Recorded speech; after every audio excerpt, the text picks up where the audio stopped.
Hello friends, I am your host Raghav Khosla, Group Editor, Travel and My Showcase magazine. And in yet another episode of Firechat series, we have an established leader, a veteran in the Indian travel and tourism space, and especially in the adventure tourism space. To tell us more about this, I have with me Mr. Tejbir Singh Anand. Welcome, Tejbir ji, to this show. And I would like to ask you the first question. Please introduce us to your profile because everybody knows you, but still the audiences would like to have a more clear picture about your role and your background in the industry.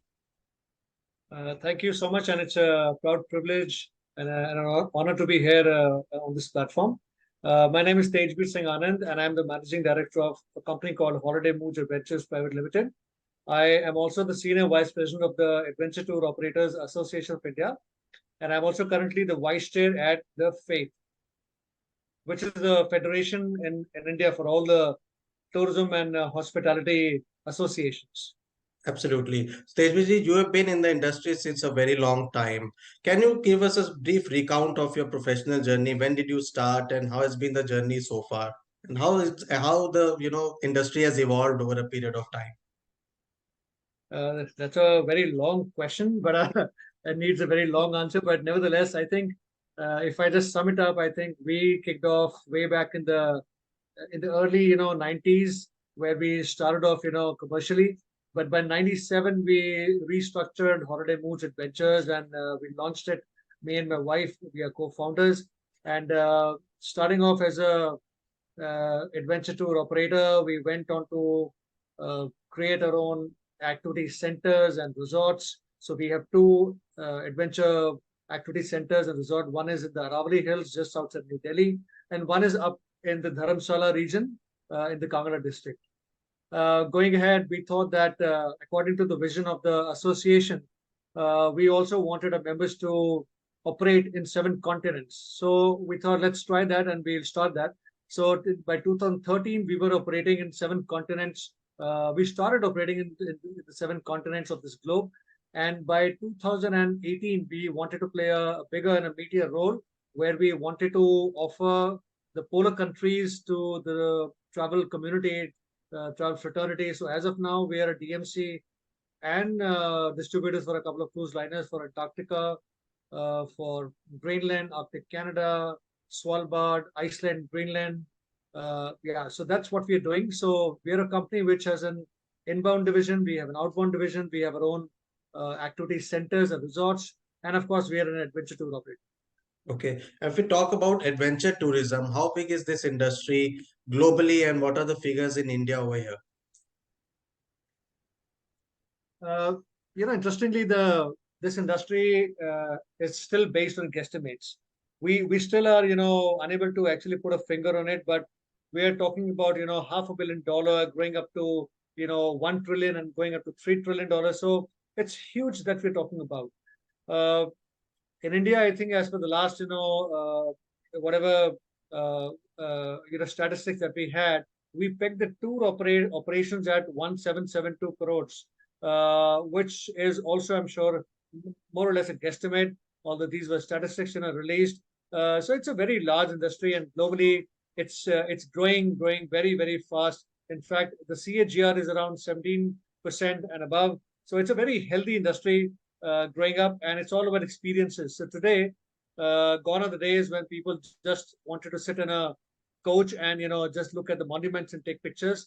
Now is a day when people actually want to experience. So the experiential tourism has really grown up very fast, and that also constitutes the adventure travel fraternity.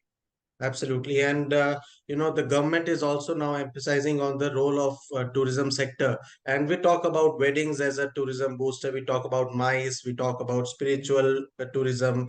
So adventure tourism definitely has a role to play. As you said, it's all about experiences. Could you tell me some of the, upcoming trends in this sector, which you see would, really play an important part in growing this adventure tourism sector in India? Uh, India as a country is blessed. I would say that if you look around, there is no other country which is uh, parallel to our country with the offerings, with the natural heritage we have. Uh, there's hardly any country which comes to my mind which can say that they have 73% of the Himalayan belt with them. Any country which can claim that they have a hot and a cold desert, any country which can say that we have a 7,500 kilometer of coastline, 1,500 kilometers of backwaters, 4,700 high altitude wet lakelands, and the list is endless. 18 biosphere reserves and hundreds of national parks and wildlife sanctuaries. So this is one country which is blessed, and because of the natural heritage, the trends are also growing very fast. uh, we have the trends. Initially, when adventure tourism took off, it was more or less just mountaineering and trekking, which used to happen way back in the 70s and 80s. And that was our core product.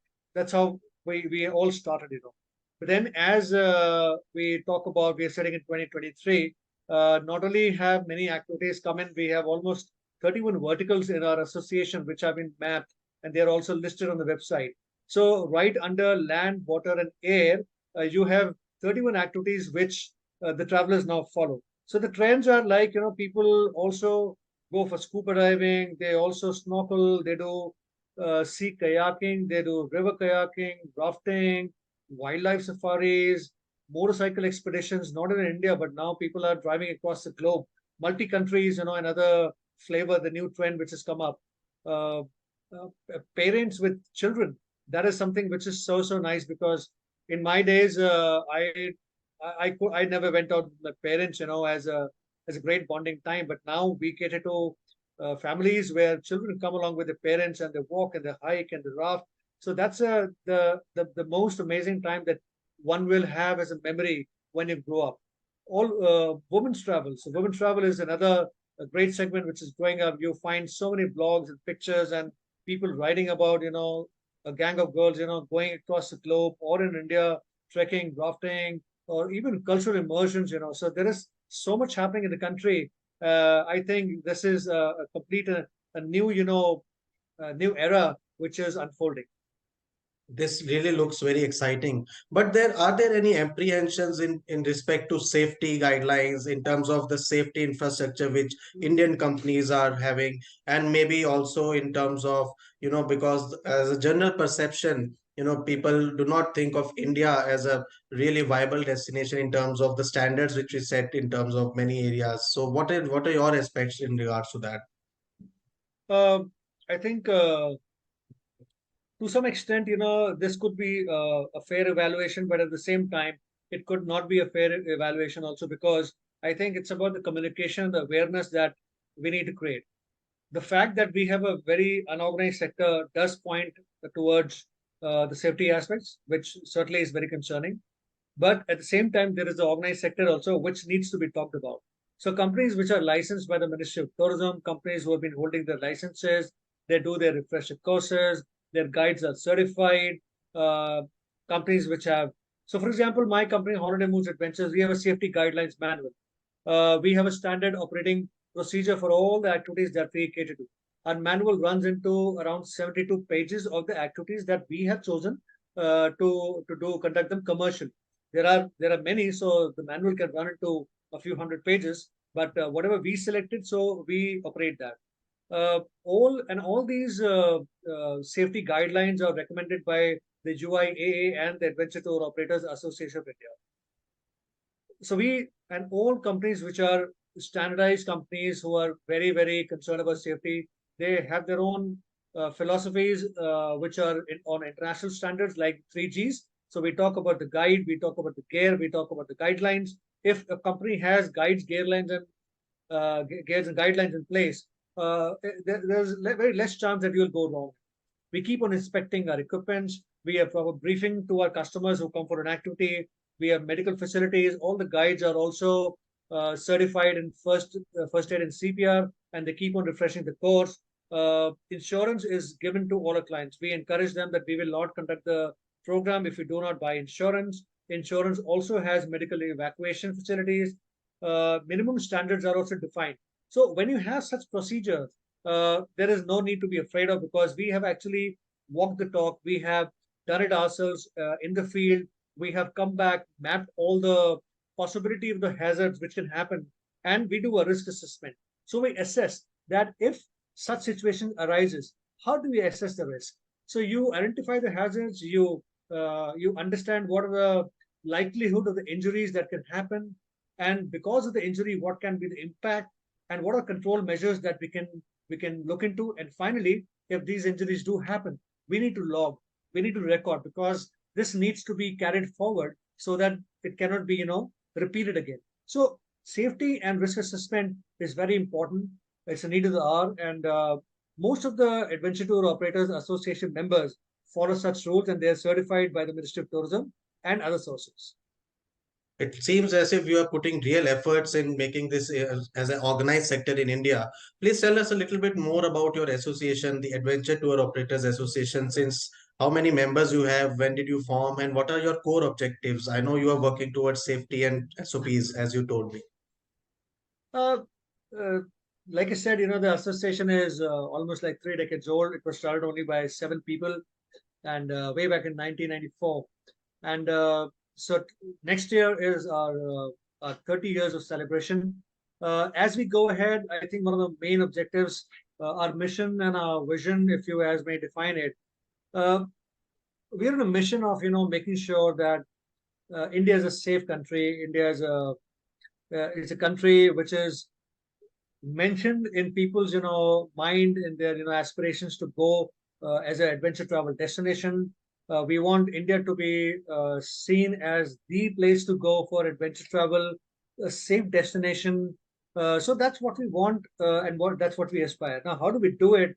Is by encouraging people to come and work alongside with the association, be a part of the association, not to shy away from it, because we talk. So when we talk, conversations take place. When conversations take place, people get inspired, they get aware, and then somewhere, back in the head, they understand, that okay, so this is something not correct that we're doing. So maybe we need to stop this.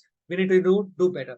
I'll give you an example of our own company. So it's not a negative example. In fact, we won an award for this event, which I'm going to tell you. We used to do a program called HEAT, HEAT, which was started way back in 1998. So for 20 years, we ran this program. We used to take a few thousand people on a trail. We used to fix a trail, let people walk and go back. So one concern as of now today is that there are many trekking tour operators which are doing the same. But then we never repeated. So the valley to which we went in 1998, we never went back. So which meant that we actually empowered, we did capacity buildings, we did skill development of the local people of the valley, and we left it to them so that the next travelers who came, they were serviced in a very nice manner, in a proper manner, what they learned from us.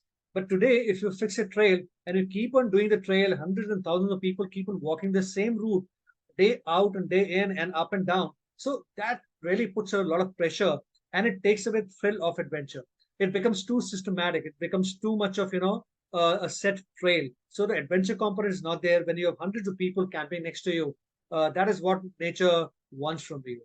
So that's one classic example that I thought we could give you. So we're trying to sensitize people, operators in the country. Join us, be a part of us, grow with us, and do the right thing. Wow, a lot of active work being done by you and your association. Finally, you also have an upcoming convention in December. What would be the major highlights of this year's convention?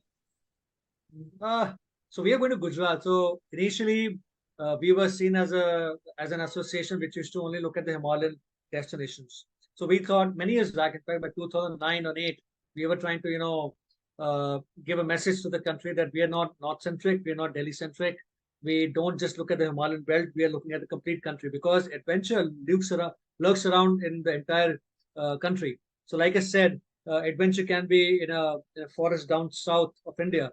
Adventure can be on the coast line anywhere in east to west to south of the country.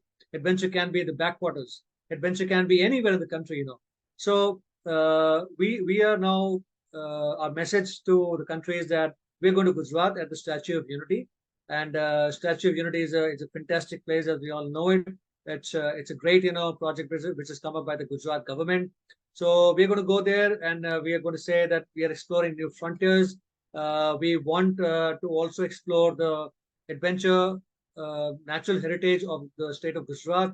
We want to talk. We want to create awareness. We'll have some excellent speakers, some fantastic, orators and moderators in the convention. So it'll be a great learning for everyone. There will be activities in the morning every day because we are adventure tour operators. So right from rafting to cycling to walking to hot air ballooning, tether, of course.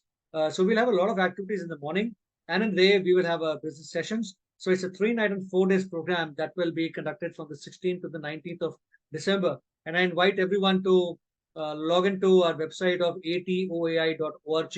Register yourself. It's a very impactful event which is going to take up, and I don't recommend anyone should miss it. Not because I'm a part of the association, but truly purely on credit basis. It's a great event which is happening.